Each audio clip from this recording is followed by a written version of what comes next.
Okay,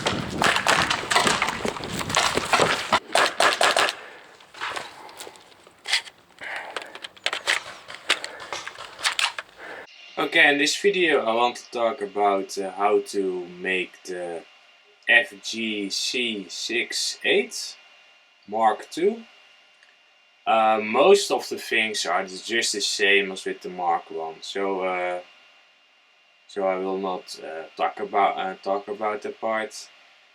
The only real difference is the charging handle. That's all. All other parts are just the same.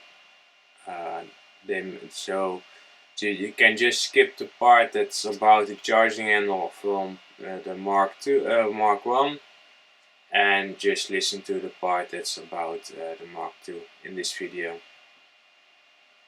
Also I have a few tips because I've used it a couple times more now, so I can give a little bit more pointers with what to look out for. If you are shooting and sometimes you cannot shoot, then you need to take a look at the trigger bar that's inside, that moves up sideways at this part. There may still some support at your body, at your upper, and prevent it to move it all the way back. So you can just use a little bit of a knife and scrape the supports away, or cut it away, and that will resolve that one. There was something that came up when I was printing this upper. It's exactly the same in that regard, but still there was the support thing that this time did not take away all the way, and I was like, why is it not firing that reliable? And that made the difference. So in case that happens to you, you know what to look out for.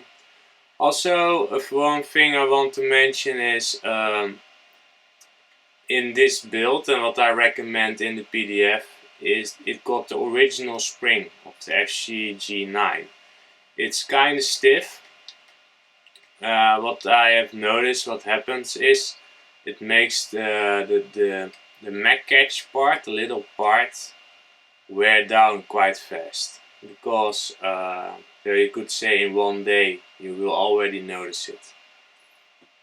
Because unless you really keep on pressing it down while removing the mag, then of course it doesn't happen. But if you just press it and then the rest just let it slide on the mag, it will press kind of hard on it, and you could see some extensive wear on the part that holds the magazine in place. This is really an easy fix. In a sense, you can just print a few of those parts, and you can just carefully take this piece out and change it with a new one. So it's not that big of a deal. Or you could just go for a lighter spring. Works just as fine for the locking mechanism, and you got less wear on that part. It should last a lot longer than it does now. Or just keep more aware of that you really press down that button, take the magazine out, things like that. Just something that I want to mention, because it is a thing that isn't kind of rare in part, it wears out on the design. But otherwise, when you print the upper solid, that's also a really important thing. This time I printed the upper solid. I had no problems at all. The last time was still I had the prototype design, and that one had one that was split in half. And I only saw it when I was back home, otherwise I would quit gaming with it. Because if the other half, the shell would also have cracked, then my internals would have flying out and probably be damaged because of the air pressure behind it and things like that. So to keep that in mind, make the upper solid, and besides that, yeah, this is the look of the Tech 9 shroud in the medium size. So that's the M stands for that. You got also the long edition, that's the L version. And you got the normal Tech 9. The normal Tech 9 shroud And this is version 2 without the holes in the shroud, so it looks less Tech 9, but it's based on the idea to make a Tech 9 shroud. It's a little bit shorter, the normal Tech 9 shroud design, but the medium is a little bit longer. Yeah, but the magazine, it looks like this. So yeah, it's kind of your taste if that looks good or not. But yeah, the MK2 version has this type of charging handle, so you can slap it down and it goes forward again, or just move it back while holding it down. But if you hold it, you move it up, when it's all the way back, it will stick up like this, and you can move it down by hand or slap it, and it goes forward. Of course, this charging handle is still non-functional, it's just for decoration purposes, because this marker happens to be a marker that doesn't need to be charged, so it's air on it, safety off and ready to go. So if you don't want to have it with a stock, it would look like this with a Tech 9 shroud. If you maybe have more the Tech 9 size shroud length, a normal one, and with the holes, you may get away a little bit with the look of that it's a Tech 9, but yeah, it's not my favorite look. So this will be the look with the lower buffer tube. This is not the inline buffer tube, that one will be a little bit higher and will be in line with the barrel. This is the lower version. So for paintball use, this is kind of nice if you want to kind of really aim. I personally don't do that with round ball, but if you really want to do that, it's kind of nice with the mass. Your head gets bigger, you got more room to place your head above the sides. So, and it can also be a look that you like, of course. Then it looks, well, let's say a little bit more AK like, because it's lower than normal. And speaking of AK, if you kind of like the look of that, going a little bit with it, then the gas block will still fit in the Tech 9 shroud. And of course this is how it would look with the front side on it. It's up to you, but it's possible if you like. So that's how that would look. But now back to the actually installments.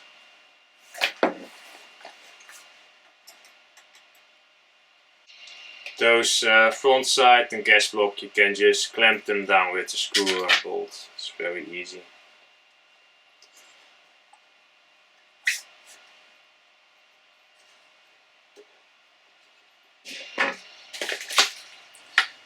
And this was originally my plan to go like this, play like this. It will kind of make it an honey badger, you could say.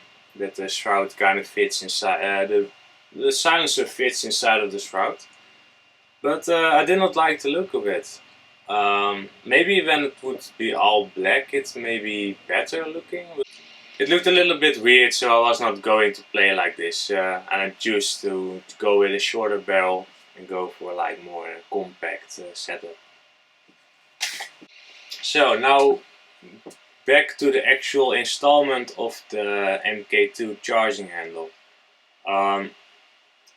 With the MK2 design, the kind of the downside to it is when you change your shroud, you will also need to keep track of what the charging handle is doing and the spring, things like that, because it's contained in that and not contained in the upper. So that's one thing to keep in mind. So if you kind of transport it without a shroud, you need to take care that you don't forget some parts of the charging handle. Not that it isn't a functional part, but still.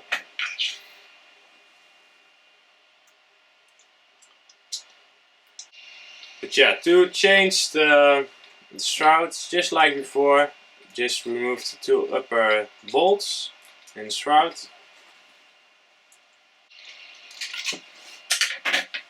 Okay, so now you will see, maybe better to hold it a little bit back Not that there's a big spring with a lot of tension, but still. The charging handle, the charging handle are just two parts. The spring, of course, and you got the main charging handle assembly. You could go with two options with this. This is like the original setup. So you use an Allen key, you use an let's say a plastic piece to make it a little bit more rounded, and then you choose the design you like to actually hold the charging handle with. This one you can just slide on. Press fitting, for me at least, for let's say paintball use, is good enough. You can use some glue as well, but recommended in the manual is for both parts use some GB weld to kind of glue it in place. And if you have that and you don't mind, or you don't mind buying that, it's recommended. If you don't like to do this at all and don't like to use look for an Allen key, I do have to say the Allen key size, it have to be a 5mm one, but besides the length of this part is not relevant at all for this one, because it doesn't push against something. But still, if you don't like to sacrifice, let's say, an Allen key for this, I've designed a 3D printable plastic charging handle assembly, where you can just bolt the charging handle button, I don't know how to call it, on with a screw, or it's the same like this one, just slide it on. I give you a few options with that. So pick what you like and try it out, I would say. And it is not functional anyway, so but yeah, the assembly is just like this. I would recommend just use if you have to cut the spring shorter, just use the one with the flat space at the side of the charging handles, and that one is moving, it can slide nicely, and otherwise it will kind of catch on this part and bind and things like that. So just use it like this and can move nice, and the other side is flat inside of the marker, so it doesn't hinder so much. But yeah, then you have the upper, and it is just a matter of just sliding the spring and the charging handle in, and just install the upper. That's really it. So it's not hard at all. It are kind of big parts, so it's not a big of deal. So, but if you have to transport it and kind of want to remove the stock and things like that to make it more compact or less, let's say that's more safe to transport for the law, something like that, you could do that. But keep in mind that you have a separate charging handle thing. If you don't like the charging handle, or if you want to use the older MKI design shrouds on this platform, you could print this little part.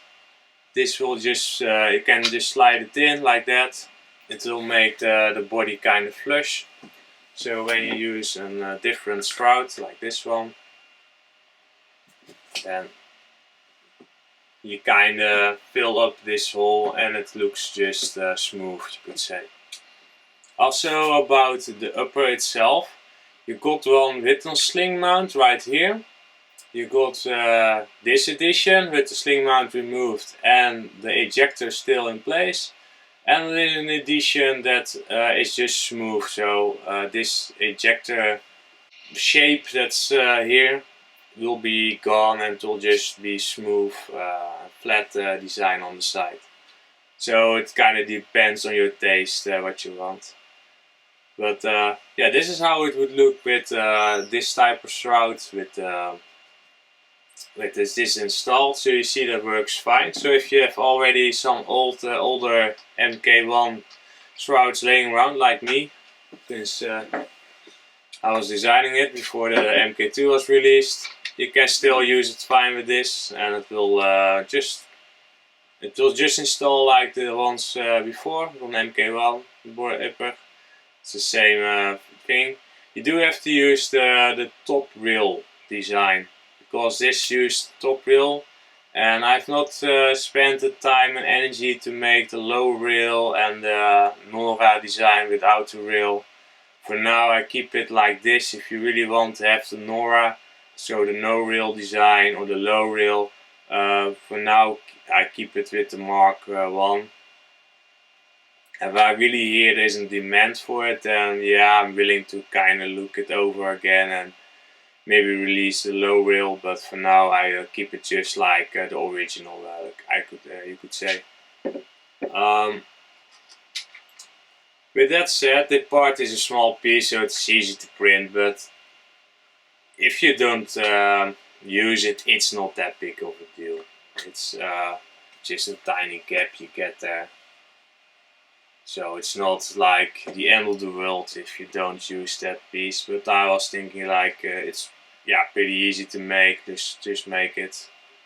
Then it can be nice and closed. And, doesn't look strange, but it's not that bad. So it's up to you what you want to do. But most designs, not all of them, are transferred to the MK2 design platform as well. Some designs I did not do. So if you want really all the options of the world, you can take a look at the MK1 designs, but there are also some exclusive MK2 designs out there. So if you're really picky with your shrouds, just take a look at both of them and kind of see what you want to do. It also depends if you really want to have a charging handle or not, of course, what you choose. But yeah, that's really it. The details about the spring, it doesn't really matter that much, but I've already left it in the Thingiverse document what you need to use. It's just a light spring is enough, just to push it back forward again. I would not put too much pressure on it, because it's pressing against the shroud all the time, and the shroud is only held by 2 bolts at the front. So I would not want to put too much stress on it for just a functional, at least a decorative part that doesn't ever function. So just use something that's kind of make it go smooth, and then you kind of feel like, oh, that feels kind of nice. And for me, this size of spring works fine. It is, I had it laying around and used it, and I'm like, okay, that feels good. There's nothing wrong with it.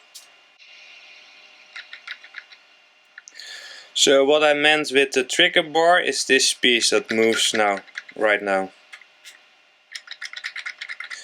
If when you put air on the system, the fire pin of the assembly itself, on the TPX or TCR, will push this bar back, this trigger bar. If there's still something left there below at the upper, it from like supports or something like that, it may prevent it from going away all the way back, and the trigger assembly in the TPX or TCR assembly cannot reset the trigger, and that's why you have sometimes trouble shooting. So if you just use a knife, make sure that that's nice and smooth, then that problem is resolved, if that is the case that you're having trouble with. And of course the best way by doing that is just removing the lower, and then you can just move the trigger bar forward and kind of use a knife or a file to kind of smooth that part out. But yeah, let's say you're on the field and this part is kind of wearing out. How you could remove that one. This one is not really in the mood to be removed, but is by using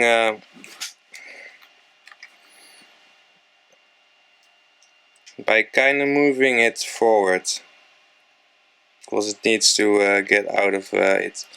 The most easy way because this one doesn't really want to do it for some reason. Just remove those two, then you can slide the upper up, just take this pin out, and then you can just take this assembly out. It's not that much work, just a normal case. You have also removed the screw here for the stock. Just those two, just slide it out, take the pin out. That's the most recommended way, but if you want to do a quick and dirty way of doing it, and kind of risk that you may break this little pin in the front, that kind of prevents that actually from happening, that that pin can go out, or maybe the two fingers of this entire bar. Then you can try to move it out by pushing this up and kind of moving this part out, but be really careful with it. In this case it doesn't really want to do it, and anyways I'm blocking the view anyway, so I'm not going to try it, but that's kind of how to do it. But the most recommended way is just take your time. Just take out those two screws and the one in the back, and remove the lower, take the pin out, just like how you assemble it, but in reverse. So yeah, for now this is pretty much it about the MK2 edition. I think I talked already way too long, but I kind of want to give you guys kind of an update what's new about it and the new parts that I kind of made for it. And kind of my experiencing from the few times that I can use it in these times, but yeah, but still I think it's kind of helpful. For now, for me personally, I kind of lay this project kind of down. I'll probably take it kind of slow on this project. For my feeling it's kind of done. I'm now going to focus more on the FGC6 edition, the semi-automatic gas blowback edition. There's also, like, I'm still working on the P90 paintball thing. Most likely, that project is almost done. Will I make an edition for myself to kind of put the Mac on its basis, kind of really see, like, are there some problems, are there some things that kind of wear out, because I've kind of noticed that by making these bigger projects, like, yeah, I can make it work, but is it repeatable? There's another question.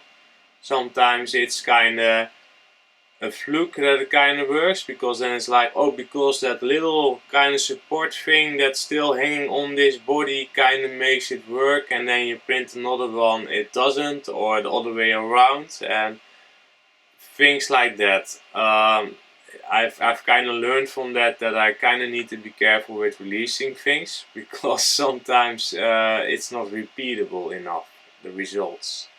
And I kind of really noticed that with the Airsoft Springer edition, so it was kind of a useful project to learn from, like, okay, there's one thing to make it work for myself at the first time, but then make another one, it doesn't work as suddenly anymore, what's going on, and yeah, so I'm kind of hesitant to release that project, because magazines are complicated, and I don't want to release it and only have bad reactions back and make the reputation of the project go bad really fast.